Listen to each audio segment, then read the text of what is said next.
오늘 우리가 함께 살펴볼 이야기는요, 전주 옛길교회의 한 설교에서 시작됩니다. 마태복음에 나오는 아주 역설적인 이야기인데요. 바로 눈은 멀었지만 어쩌면 세상 누구보다도 더 선명하게 보고 있었던 두 사람에 대한 이야기입니다. 자, 이 모든 이야기의 시작은요, 바로 이 한마디, 이 절박한 외침에서부터입니다. 예수님이 예루살렘으로 가는 그 마지막 여정길에 오르셨을 때거든요. 엄청난 인파가 예수님을 따르고 있었는데 바로 그때 길가에서 터져 나온 이 외침이 그 모든 소음을 그냥 한순간에 뚫어버린 거죠. 아니 그럼 대체 누가 이렇게 소리를 지르는 걸까요? 바로 여리고 성문 밖 길가에 앉아 구걸하던 두 사람이었습니다.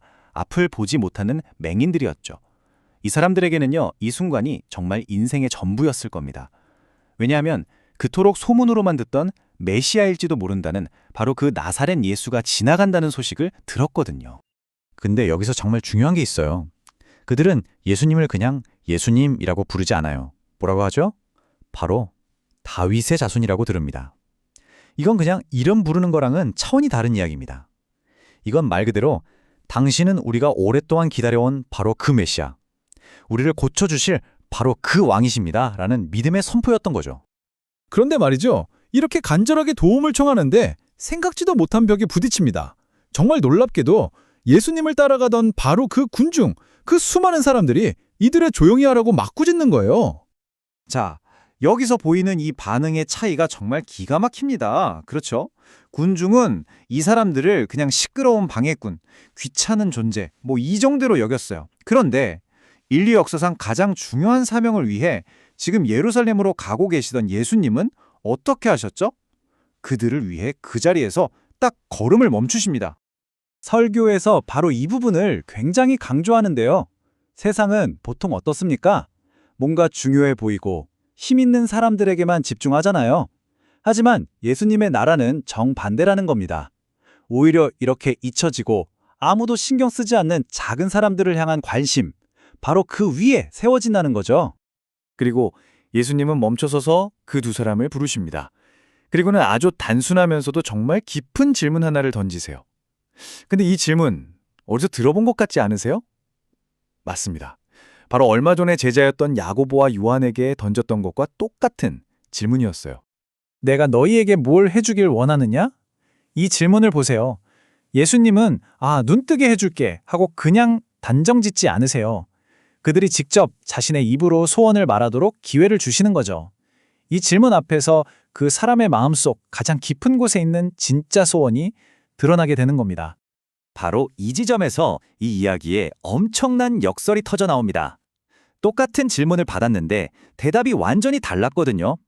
멀쩡히 눈뜨고 있던 제자들은 뭘 원했죠? 권력, 높은 자리, 세상의 영광을 원했어요. 그런데 앞을 보지 못했던 이 두 사람은요, 가장 기본적이고 본질적인 것, 바로 보는 것, 그 자체를, 다시 말해 삶의 회복을 원했던 겁니다. 생각해보세요. 이 사람들은 돈을 달라거나 좋은 자리를 달라고 하지 않았습니다. 그들의 소원은 그냥 생명, 세상을 다시 볼 수 있는 능력, 그리고 무엇보다도 지금 자기들 눈앞에 서 계신 그 메시아를 직접 보고 싶다는 거였어요. 자, 이게 바로 설교가 지적하는 정말 강력한 아이러니입니다. 여러분, 이 이야기에서 진짜 눈이 먼 사람은 누구였을까요? 핵심은 이거예요. 제자들은요, 몇 년 동안이나 예수님을 바로 옆에서 따라다녔잖아요. 그런데도 예수님이 지금 어떤 길을 가고 계신지, 그 고난과 희생의 길을 전혀 보지 못했던 겁니다. 그들의 눈은 오로지 세상의 영광, 더 높은 자리에만 딱 고정되어 있었던 거죠. 영적으로는 완전히 눈이 멀어 있었던 거예요. 하지만 반대로 육신의 눈은 감겨 있었던 이 두 사람은 어땠나요? 영혼의 눈으로는 그 누구보다도 정확하게 보고 있었어요. 예수님이 누구신지 자비로운 메시아라는 걸 정확히 알아봤고, 그래서 높은 자리가 아니라 그냥 은혜를 구했던 겁니다. 자, 이 이야기는 또 우리에게 믿음에 대해서도 아주 중요한 걸 가르쳐 줍니다. 한번 생각해보면 이 두 사람 앞에는 정말 커다란 장벽이 두 개나 있었어요. 첫 번째는 당연히 앞을 보지 못한다는 신체적인 한계였고요. 두 번째는 그들을 막아서고 조용히 해! 라고 소리치던 저 무리들. 바로 세상의 방해였죠. 그런데 이 사람들은 어떻게 반응했죠? 포기했나요? 아니요. 오히려 그 꾸짖음이 간절함에 불을 붙이는 땔감 역할을 한 겁니다. 더 크게 소리쳤죠. 설교는 바로 이 부분을 짚어줍니다. 어쩌면 우리 삶의 장애물이나 방해물이라는 건요, 우리를 좌절시키기 위한 게 아니라 오히려 더 간절하게 하나님을 찾아라 하고 외치게 만드는 신호일 수 있다는 겁니다. 예수님은 그들을 불쌍히 여기셔서 그들의 눈을 만져주시고 고쳐주십니다. 와, 이제 해피엔딩이구나 싶죠? 근데 이야기는 여기서 끝나지 않아요. 정말 중요한 건 눈을 뜬 그 다음에 이들이 무엇을 했느냐 하는 겁니다. 이게 이 이야기의 마지막 핵심이에요. 보세요. 그들에게 치유는 고른 지점이 아니었어요. 오히려 새로운 출발선이었던 거죠. 그들이 새로 얻은 눈으로 가장 먼저 한 일이 뭐였죠? 바로 예루살렘으로 향하는 그 십자가의 힘든 길을 가는 예수님을 따라 나서는 것이었습니다. 이게 바로 설교에서 말하는 제자도의 본질입니다. 하나님한테 내가 원하는 거 딱 받고 감사합니다 하고 뒤돌아서 내 갈 길 가는 게 아니라는 거죠. 진짜는 그 은혜를 받은 후에 그 은혜를 주신 분을 따르기 위해 내 삶의 방향을 완전히 트는 것. 그게 진짜라는 겁니다. 결국 이 두 사람의 이야기는 우리에게 기도가 무엇인가를 다시 생각하게 해요. 주님, 저희를 불쌍히 여겨주세요. 이보다 더 짧고 강력한 기도가 있을까요?